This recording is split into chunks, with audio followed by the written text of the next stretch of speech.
This is RedPubPod. RedPubPod. RedPubPod, a podcast from Red Hog Publications. RedPubPod. Good morning, good afternoon, or good evening, depending upon where you are in podcast land. This is Red Pub Pod. Cue the music. Yay. My name is Robert Knipe, and I'm here with Patricia Thompson and Richard Eller. And our guest today is poet Jay Orlando. And we are talking, say hello to the fans. We are talking about his book called A Tangled Lineage, published by Red Hawk Publications. I'm going to let Patty start off our conversation today. Thank you. Now, I'm going to date all of us in this room, Jay, because back when we were kids, NBC used to have these evening primetime comedies, and sometimes they would say things as dramatic as a very special episode of Blossom, which meant that something was going to happen. A very special episode of Seinfeld. Yeah, we never knew what was going to happen to poor little Blossom. But today's episode... it's one of those things where we've always done poetry. It's our bread and butter. However, this particular poetry book lends itself to a bigger and broader conversation. In light of this being June, Pride Month, Jay, you are a transgender poet. And it's the elephant in the room in that normally we would ask somebody what spurred you to write a book, or is there a personal story behind it? Well, this is your personal story. So this is different. And so as a result, A, thank you. B, it's been a pleasure, and we're very prideful to be able to have published this book. But we do have some additional questions beyond your normal questions we would ask a poet. This book is clearly about your life. It's about your story as transgendered male living in Pennsylvania, specifically the Appalachian region, which, again, we've done tons of poetry books and many that are focused on Appalachian. But with your background, it does lend itself to some extra questions, and specifically you as a child. And if you don't mind me being linear, could you tell us a little bit about your coming out journey? Yeah, sure. So for me, it was kind of a step-by-step thing. I didn't actually know that transgender men existed until I was 17. I came out as a lesbian when I was 15. I was actually outed at my school. I had confided in a friend, and that was very difficult because I come from a town of about 2,000 people, and I'm related to most of them. And it is not exactly a bastion of progressive thinking, though I do really love my hometown. And I spent a lot of time in high school getting bullied. They wrote slurs on my locker. I got pushed down the stairs a few times. And the administration mostly ignored it because they didn't see any reason to correct behavior that they saw as correcting me. When I was 17, I saw an after-school special. Not really an after-school special. It was one of those trashy documentaries, right? Like about, it was a shock doc kind of thing about trans people. And I remember sitting there and realizing, oh my God, that's me. And that was a really pivotal moment. But I didn't come out to my family until I was in my 20s because I wasn't sure how they would react. And honestly, they've all taken things pretty well. Even my 94-year-old grandmother has taken all of that really well. I started transitioning at 28, at least my physical transition at 28. I've dealt a lot with realizing that there were a lot of times in my childhood when I knew I wasn't a girl, but I didn't know what that meant. I didn't have the words or the context, if that makes sense. It does, and thank you for sharing that with us, by the way, because you're educating us, as well as anyone else that's listening to this, of course. But it is interesting to hear you didn't know what you were in your skin, but you didn't feel like that skin was what you were supposed to be in. That's what I'm hearing you say. It was odd because, I knew I was socialized to be a woman, and I knew that's what I was supposed to be in the eyes of the people around me. But I never felt like I fit in. I felt like I didn't get a manual, if that makes sense. Like I felt like everybody else had this secret manual to girlhood and womanhood, and I didn't have it. And so I was always messing up somehow, and I hated it. It was awful, and I've become a lot more comfortable now expressing femininity now that I'm comfortable in my body. If you follow. Yeah. And you know what's kind of interesting to me, especially as I read books from our Appalachian authors, it seems to me that a lot of female cisgendered women that are brought up in the mountains, they tend to hunt, they tend to shoot guns, they tend to do boy stuff. So that, to me, that's kind of the interesting thing for me, and maybe I am stereotyping to a certain degree, but it seems like whether or not you felt you fit in your skin, you might still be doing things that some folks might think as being a little on the masculine side, right? My father, when he found out he was having what he thought was a girl, when he found out my mother was pregnant, his first reaction was to say, "Well, can I still take her hunting?" So, of course, and he did. I'm sure he did. Yeah. So I read that in the book, and again, that's not unusual for a lot of my friends. I have a lot of buddies in West Virginia. All my girlfriends, they could hunt, kill, and dress. You know, that's what they're brought up doing. So again, I appreciate the candor in letting us know. Having gone through your transgender experience, and still in a small part of Pennsylvania, it's smallish, not a large community. How has it been on the other side? Roses and lollipops and unicorns, or do you still face some challenges? How are things now in your life? Things are good here for the most part. I love this little college town so much. We have a pretty good LGBTQ community here. Not huge, but we all know each other. My biggest struggle has been, now that I'm on the other side, so to speak, when I meet people who don't know that I'm trans and who see me just as another guy, is I didn't really anticipate signing up to be part of the good old boys club. And the things men say. Oops. Oh, my God. All you need is a pickup truck. And Yeah, right. The things men say at the bar, just in the company of other men, when they think that they're just with somebody who's not going to challenge them, is really... Oh, my God. You've got another book. Honestly, I've been working on some poems about that. But it's been wild, honestly, being just some of the things that people have said. And then when you do call them out, they say something that they aren't expecting, they just you could have slapped them. Like, it's right. Yeah. So that's been a bit of a challenge.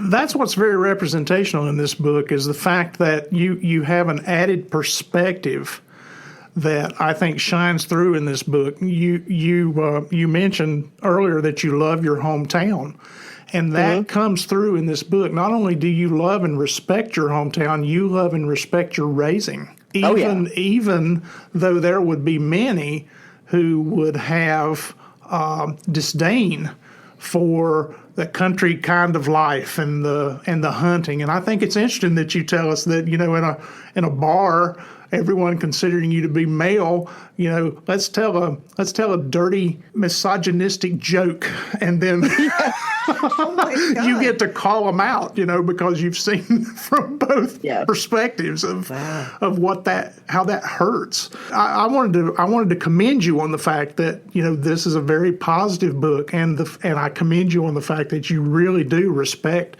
your raising, and you do respect your hometown. That's something that you don't see a lot of in a place that will bully you or other you, and that's refreshing. Well, thank you. I think it's really important because a lot of queer folks, and this is a totally valid way to do things, they do kind of cut their past and move on, and that's fine. But for me, reconciling with my raising and my upbringing and my family, and walking that line where I'm far enough away that I have my own life, but close enough that we still talk all the time.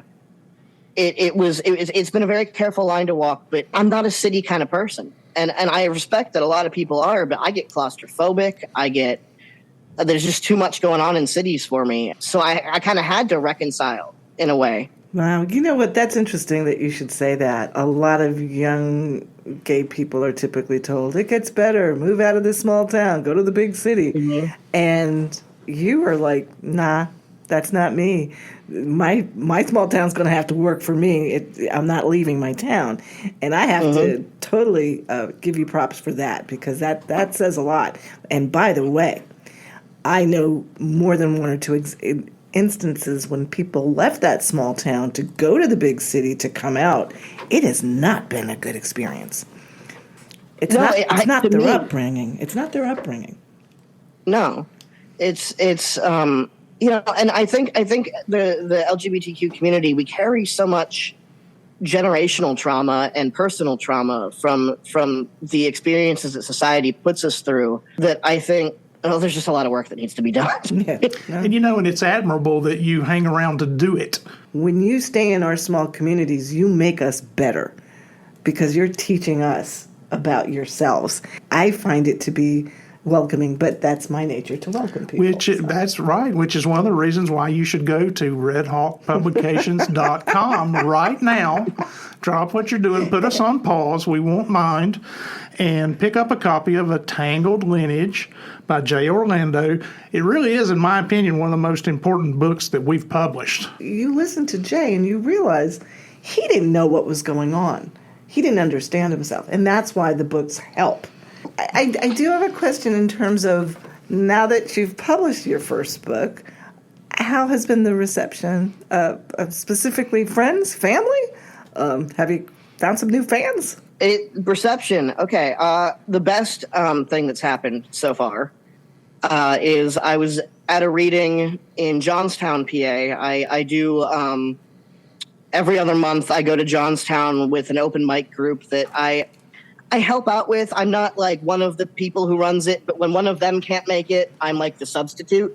And every other month we're in Johnstown, and every other month we're in Indiana, Pennsylvania, and it's called Poeming Through the Dark. And I went and I read some poems there, and I had copies of my book with me. And a woman came up to me afterwards and was like, I'd like to buy your book. And I was like, great. Who should I make it out to? And she said, I'd like you to make it out to James. That's my son. He's transgender too. And I just about cried. It was just that moment where it was like, yes, it's getting to who needs it, And that was a really just exceptional moment for me, because it was like, I'm getting through. I also had somebody from a coffee shop buy it and then come back later and tell me their favorite poem. That was a really sweet moment, because then I knew they weren't just buying it because they knew me. They bought it because they actually wanted to read it. But the most difficult part so far has been my grandma read it. She's 94, and she's currently in a rehabilitation facility because she broke her ankle. And so she has all the time in the world. And she read it, and she texted my father to text me to tell me to call her. Yeah. I haven't done that yet. Oh, go visit Grandma. I believe that conversation will probably go a lot better than your imagination. You might have made a mistake on one of her recipes yesterday, but she was in therapy, so I'm going to try her again today. You might have just messed up on one of her recipes. You never know.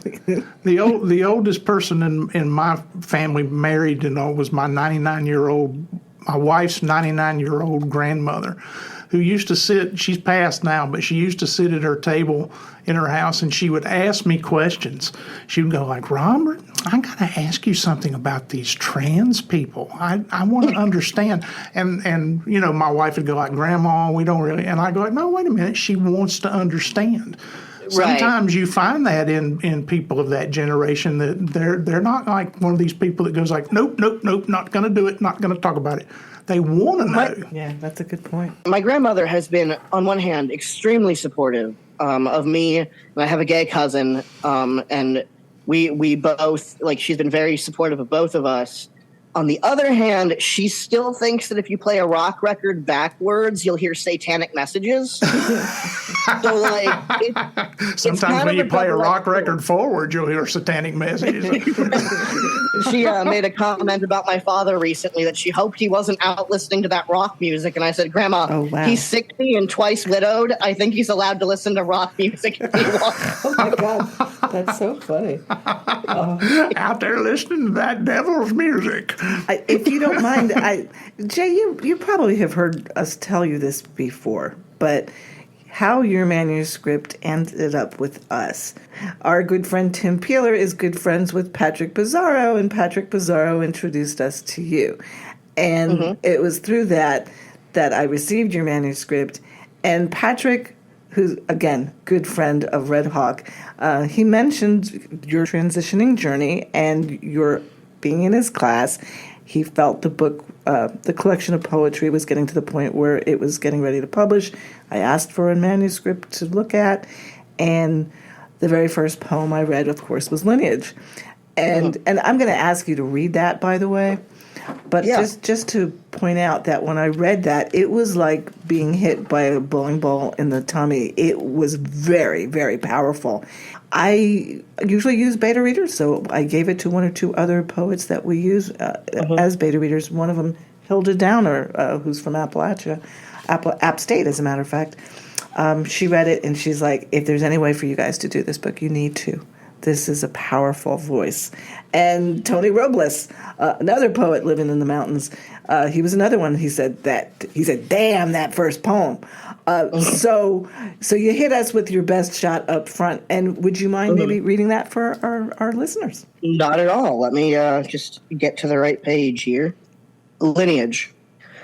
Somewhere a hunter takes aim, pulling back, then loosing the string of his bow, and arrow in flight, he shouts, Marco, into the trees.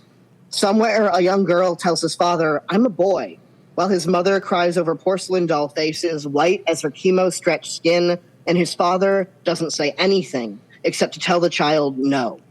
Somewhere the mountains wear skin and dive into cricks to chase the shadow of a heron. Somewhere God is a woman sitting rigid in a hickory pew, reciting psalms in a bored monotone, while the stained glass windows silently lecture predestined truths about death, sex, and taxes. Somewhere a grazing deer lifts its head to bleat polo, but too late, it is on the ground, air escaping its parted lips, dead, and the hunter is showing his child the bare, bloody heart, and the child is crying. Somewhere a mechanically minded father with sawdust under his fingernails and grease-stained jeans is taught by his father how to oil a gun, fix a motor, build a deck, but never how to stop drinking or how to cry when he needs to grieve his dead wife. Somewhere God is a mother and the mountains grow hooves. Somewhere a girl becomes a boy or always was. Somewhere the heart of the woods beats amid brambles and thorns, and I am holding a bow, and my father is holding a bow, shouting, Marco, Marco, over the body of a dead deer. That's great work. Who are some of your poet heroes? Oh boy, Because you've got a very interesting style in this book. There are poems with interesting placement of words, interesting stanza choices. Poems will go from left justified to center justified.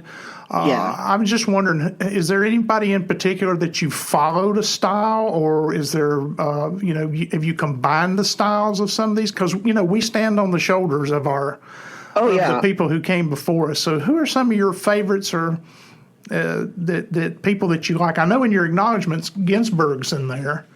Yes, and Andrea Gibson. Right. Who is just, they're the poet laureate of Colorado right now, and they were who got me into poetry.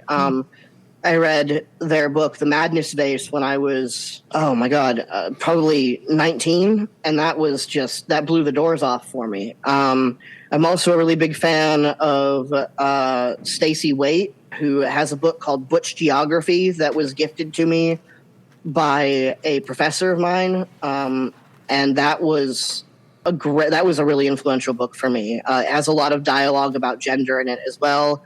And then I would say historically, other than Ginsberg, a big influence on me is Frank O'Hara. I'm a big fan of the LGBTQ poets that have come before and that are still out there doing the work. So Those are probably my big four. Well, this is this book concerns subjects that are oftentimes complex, because gender itself is complex.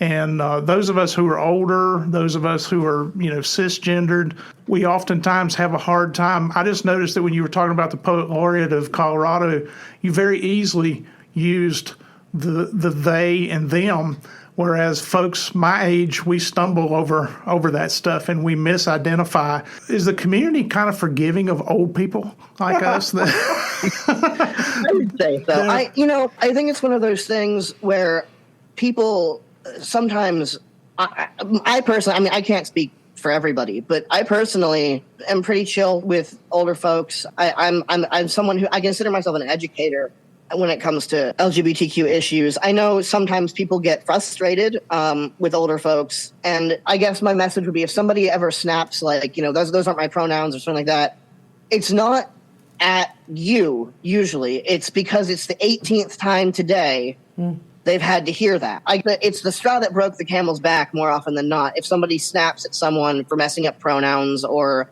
for misgendering, it's usually not directed at just that person. It's that frustration of, I've gone through this so many times already this week, this month, this year, just get it right. And Right. I don't think that it's malicious most of the time. It's just one of those things where, especially early on in a person's transition, even just social transition can be such a monumental burden on the trans person, because everybody's coming to you saying, well, I'm doing my best. And you're saying, okay, but this is really hard for me too. It's not all about your struggle here. Okay, that clears up some of that's sweet. Well, and also, we really appreciate you sharing, because you are educating. Trust me, you really are. Not just us, but anyone out there who's listening. It's something that we all need to be attentive to, but we're all willing to learn. Most of us are. Well, there's I didn't mean to interrupt you, but there's a very famous horror writer, Poppy Z. Bright, is how the author presented when he was presenting as female, has since transitioned to a male, Billy Martin, and he has been one of the leading people to help educate people like myself and my wife, and because we were Poppy Z. Bright fans for years. You familiar with the author, Jay? Poppy Z. I am Bright? not. Yeah, all the books that he's written still are under that name, but they were leading back in the early 80s, this idea of different gender identifications, non-gender identifications, all these things that were really alien to people back then. We're much more accepting of some of that stuff today because we're educated. So being an educator, Jay, you say you're an educator. I think that's the best thing to be in some ways. Oh, you got a second poem you want him to read? So yeah, if you don't mind, we would love to hear a second poem. Yeah. How about The Forest Has No Gender? I can do that one. I love that poem. Okay. The forest has no gender. It is divine, which is to say it contains divinity, but also is in a rich pastry, a chocolate eclair, or an expensive red wine, the kind you sip slowly, divine. Every piece of clothing I own feels like drag, as in cross-dressing, slipping into and out of pronouns smooth as snakeskin, as in something chained to the back of a rusted red pickup being scraped along a dusty country road, maybe a body, dead, or it will be by the end of the drive, or the long breath in through a filtered cigarette, every inhale a relief, a risk. After the old woman with no eyebrows asks if I'm in the wrong bathroom, I start carrying a knife in my left pants pocket, only pissing in places where the shift manager knows my name.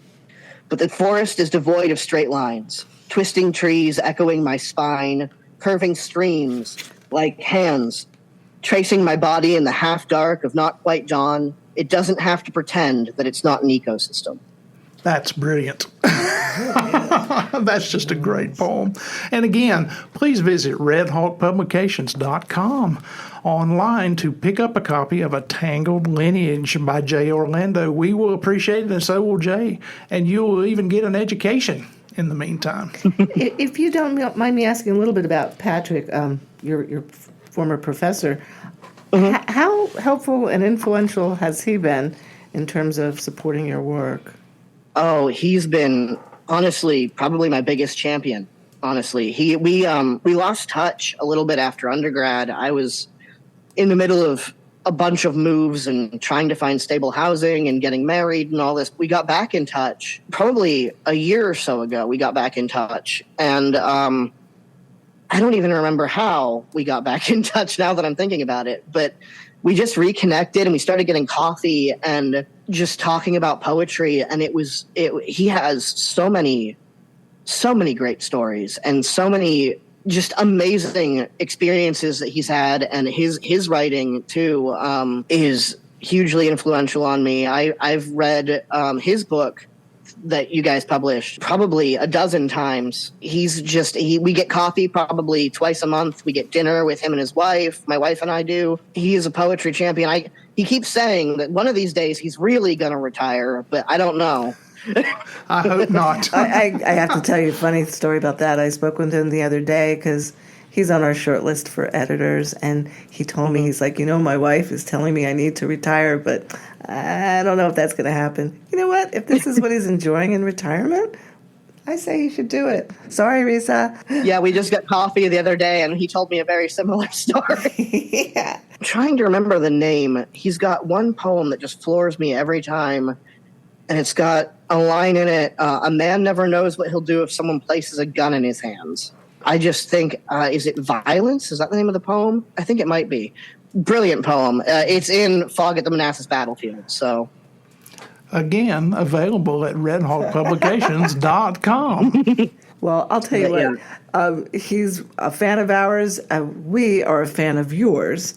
And we want to thank you for your time today, Jay. Yeah, thanks for showing up, if not in person, but on Zoom. Yeah. So from the wilds of Pennsylvania. So thank you out there in podcast land for tuning in, whatever day or time of the day or night that you're here. I'm Robert Knipe. We're here with Jay Orlando. Say goodbye to the folks, Jay. Well, it was wonderful to be on here. I hope everybody has a wonderful day. And I just want to throw out there for any Indiana, PA folks who might be listening, my official book launch is on June 18th at Spaghetti Benders, 5 to 8 p.m. So locals, people in the Pennsylvania area, think about coming up. One last thing we really have to ask you to do is we always ask everybody to just repeat the name of our podcast. Can you say RedPubPod? Red Hawk Pod. You're listening to RedPubPod. RedPubPod. Thanks, everyone. This is RedPubPod. RedPubPod, a podcast from Red Hawk Publications. Red Hawk Pod.